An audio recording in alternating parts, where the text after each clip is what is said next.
ప్రభునందు ప్రియ దేవుని చిన్నంగమా, నేటి వాక్య ధ్యానము కొరకు మిమ్మల్ని ప్రేమతో ఆహ్వానిస్తూ ఉన్నాను. నేటి దినమునకై ఏర్పాటు చేయబడిన లేఖనమును చదువుకుందాము. యోహాను సువార్త 9వ అధ్యాయము 25వ వాక్యం. వాడు అన్నాడు, ఆయన పాపియో కాడో నేనెరుగను, ఒకటి మాత్రమో నేనెరుగుదును, నేను గ్రుడ్డివాడినయుండి ఇప్పుడు చూచుచున్నాను అనేను. ఆమెన్. చదువుకున్న లేఖన భాగము నిమిత్తమై ప్రార్థన చేద్దాం. మమ్మల్ని మిక్కిలిగా ప్రేమించుచున్న మా ప్రియ పరలోకపు తండ్రి, సర్వోన్నతుడా, పరిశుద్ధుడా, మీకు స్తోత్రాలు నాయన. ఏ మంచి లేని మా జీవితంలో మరొక నూతన దినాన్ని అనుగ్రహించినందుకై మీకు వేలాది కోట్లాది స్తోత్రాలు నాయన. చదువుకున్న ఈ లేఖనములో నుండి కొన్ని విషయాలు ధ్యానం చేయడానికి మీ కృపను తోడుగా ఉంచమని యేసయ్య పరిశుద్ధ నామమున ప్రార్థించి వేడుకుంటూ ఉన్నాము తండ్రి. ఆమేన్. ప్రియ దేవుని జనంగమా, పుట్టుకతోనే గ్రుడ్డివాడైనటువంటి ఒక మనుష్యుడు యేసు ప్రభుల వారి కొరకు ఏ రీతిగా నిలబడ్డాడో, అందరూ వదిలేసిన, ఈ లోకమే తనను వదిలేసిన, ఎవ్వరూ తనను పట్టించుకోకపోయినా, మరి ఈ లోకంలో ఉన్నటువంటి ఏది కూడా తనకు సహాయం చేయకపోయినా, తాను పొందుకున్నటువంటి ఆ స్వస్థతను బట్టి, తాను పొందుకున్నటువంటి ఆ నిత్య జీవాన్ని బట్టి యేసు ప్రభుల వారి కొరకు నిలబడ్డాడండి. ఆ వ్యక్తి ఎవరో తెలుసా? నిన్నటి దినాన మనం ధ్యానం చేశాం కదూ. పుట్టుకతో గ్రుడ్డివాడైనటువంటి ఒక భిక్షకుడు మరి ప్రతి దినము కూడా మరి దేవాలయమునకు వెళ్ళేటువంటి మార్గములో వాడు కూర్చుండి భిక్షమెత్తుకునేటువంటి బ్రతుకు. ఎవరు కూడా తనను పట్టించుకునేటువంటి వారు కాదు. మరి దయగలిగితే ₹1 ₹10 వేస్తే దానిని తీసుకుని దాని ద్వారా జీవనం పొందేటువంటి వ్యక్తి. తనకు కుటుంబం ఉంది, తనకు తల్లి తండ్రి మరి సహోదరులు సహోదరులు ఉన్నారు. కానీ ఎవ్వరు కూడా మరి తనను పట్టించుకున్నటువంటి పరిస్థితి. అలాంటి పరిస్థితిని అనుభవిస్తున్నటువంటి ఒక వ్యక్తి యేసు ప్రభుల వారి కొరకు నిలబడి మరి ముప్పేట తనను దాడి చేస్తున్న మాటల ద్వారా, ప్రశ్నల ద్వారా తనను వేధిస్తూ ఉన్న యేసు ప్రభుల వారు ఎవరో ఎరగకపోయినా, మరి రక్షకుడు ఎవరో తెలియకపోయినా, రక్షణ అనుభవం లేకపోయినా యేసు కొరకు నిలబడినటువంటి వ్యక్తిగా ఆ వ్యక్తి నిలిచిపోయాడు. ఆ వ్యక్తి ఎవరో కాదండి, నిన్నటి దినాన మనం ధ్యానం చేసాము కాదు, పుట్టుకతో గ్రుడ్డివాడైనటువంటి ఆ భిక్షకుడు యేసు ప్రభుల వారి కొరకు ఎలా నిలబడ్డాడు. యేసు ప్రభుల వారిలో ఉన్నటువంటి దైవత్వాన్ని అక్కడ ఉన్నటువంటి ఆ శాస్త్రులు, పరిచయులు, ధర్మశాస్త్రోపదేశకులకు ఏ రీతిగా ఆయన ధీటుగా నిలబడి వారికి సాక్ష్యమైపోయాడో, యేసు కొరకు సాక్ష్యమైపోయి వారిలో ఉన్న అజ్ఞానాన్ని పోగొట్టి, వారిలో ఉన్నటువంటి మరి ధర్మశాస్త్ర సంబంధమైనటువంటి ఆ కట్టడలను, విధులను విడదీసి యేసు ప్రభుల వారిని హెచ్చించినట్లుగా, యేసు ప్రభుల వారిలో ఉన్నటువంటి ఆ దైవత్వాన్ని మరి వారికి తెలియచేసినట్లుగా మనం చూడగలం. వాడు అంటున్నాడు కదా, ఆయన పాపియో కాడో నేను ఎరుగను, ఒకటి మాత్రం నేను ఎరుగుతాను, నేను గ్రుడ్డివాడినై ఉండి ఇప్పుడు చూస్తూ ఉన్నాను, నేను చూడగలుగుతూ ఉన్నాను అంటే ఆయన నాకిచ్చినటువంటి ఆ రక్షణ.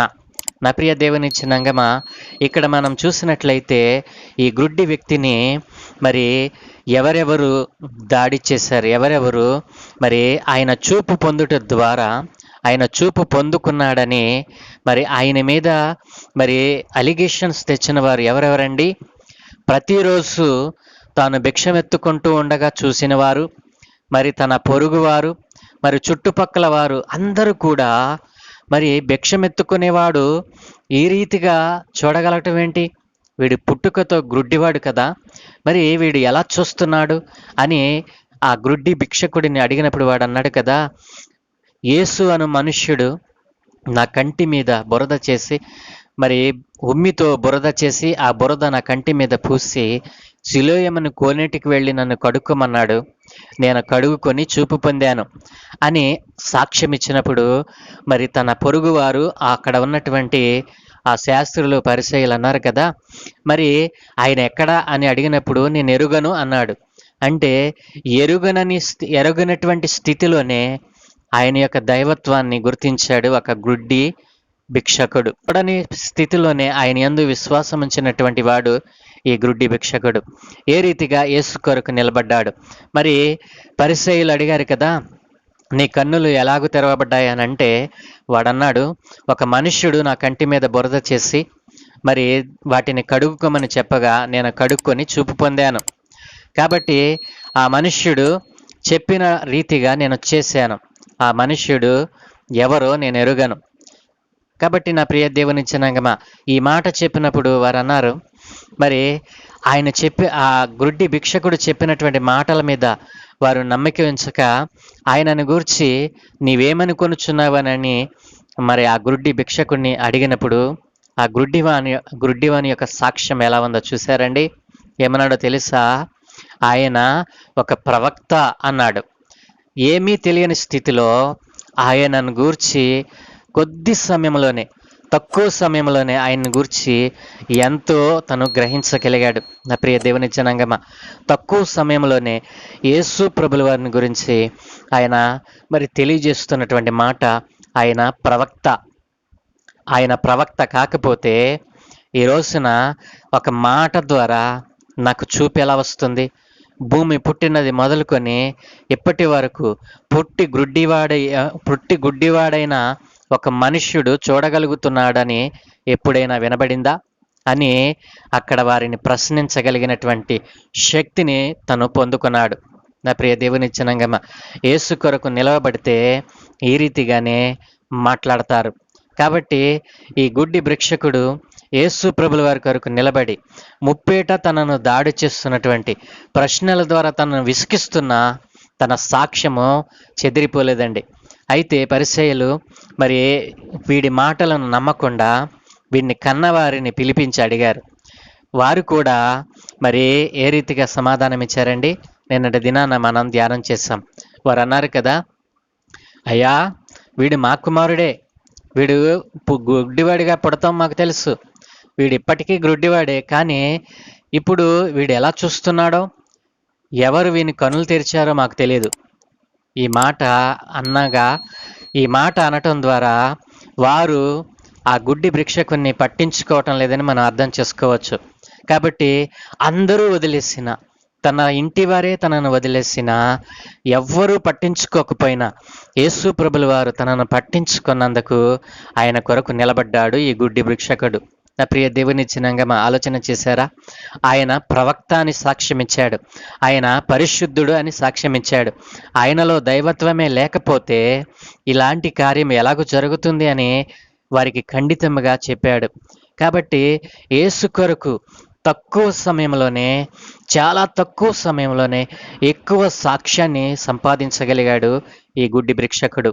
ఈ రోజున నీ బ్రతుకులో ఎన్ని సంవత్సరాల నుండి ఆయన బిడ్డగా నేను జీవిస్తున్నాను అనుకుంటున్నావు? రక్షణ అనుభవంలో నీ వయసు ఎంత? ఈ రోజున దేవుని కొరకు నీవు నిలబడ్డావా? ఈ గుడ్డి భిక్షకుడు మరి పుట్టుకతోనే చూపు లేనటువంటి వ్యక్తి మరి యేసయ్య మాట యందు విశ్వాసం ఉంచి మరి కడుగుకొని మరి యేసయ్య వాక్యములో తన పాపపు పొరలను కడుక్కున్న వెంటనే యేసు కొరకు నిలబడటం ప్రారంభించాడు. కాబట్టి ఆనాటి దినాలలో ఉన్నటువంటి ఆ యూదులు, ఆ మత శాందస్సవాదులు వారందరినీ ఎదుర్కొని మరి అందరూ విడిచిపెట్టిన యేసు కొరకు బలముగా నిలబడినటువంటి వ్యక్తి ఈ గుడ్డి వ్యక్తి. కాబట్టి నా ప్రియ దేవుని జనాంగమా, ఎంతకాలము నీవు విశ్వాసిగా జీవిస్తూ ఉన్నావు? ఎంతకాలమైంది నీవు యేసయ్యని నమ్ముకొని? ఒకవేళ యేసయ్యని ఎరగకుండా ఈ లోకంలో జీవిస్తున్నటువంటి ప్రజలారా, ఈ యొక్క సందేశాన్ని మీరు వింటూ ఉండగా మరి ఈ గుడ్డి భిక్షకుడు మరి పుట్టుకతోనే గుడ్డివాడైనటువంటి వ్యక్తిని యేసు ప్రభు వారే వెతుక్కుంటూ వచ్చి తనకు రక్షణను, స్వస్థతను అనుగ్రహించినప్పుడు యేసు కొరకు ఎలాగున నిలబడ్డాడో, యేసు కొరకు మరి సాక్షి అయిపోయాడో, అలాంటి సాక్ష్య జీవితము నీకు కావాలని ఈ రోజున ఆశపడుతున్నావా? అలాంటి సాక్ష్య జీవితం లేకుండా మరి యేసు ప్రభుల వారిని గురించి సాక్ష్యం ఇవ్వలేని నీ బ్రతుకు ఎందుకు? ఈ రోజున నీవు సజీవంగా ఉన్నావు అంటే ఆయన ఇచ్చినటువంటి ఉచితమైన కృపయే కదూ, ఆయన ఇచ్చినటువంటి ఆ నిత్య జీవమే కదూ. మరి ఆ జీవమే లేకపోతే నీవు నిర్జీవమై ఉన్నటువంటి వ్యక్తివని, ఎందుకు పనికిరాని వ్యక్తిగా నీవు మారిపోతావని నీవు గ్రహించవా? వ్యర్థమైన వాటి యందు మనసు పెట్టి నీ జీవితాన్ని ఒక్క క్షణము కూడా యేసయ్య కొరకు, దేవుని కొరకు ఉపయోగించకుండా నీ జీవితమంతా వ్యర్థపరుచుకుంటున్నావు. ఈ రోజున ఈ గుడ్డి భిక్షకుని ఏ రీతిగా యేసు ప్రభుల వారి కొరకు, యేసు ప్రభుల వారి దైవత్వమును గురించి అక్కడ వారికి బోధ చేసినట్లుగా మనం చూడగలమండి. అక్కడ కళ్ళు మూసుకుపోయినటువంటి ఆ మత ఛాందసవాదులకు అక్కడ ఉన్నటువంటి తన పొరుగు వారికి యేసు ప్రభుల వారిని గురించి సాక్ష్యం ఇచ్చాడండి. ఎంత గొప్ప సాక్ష్యము!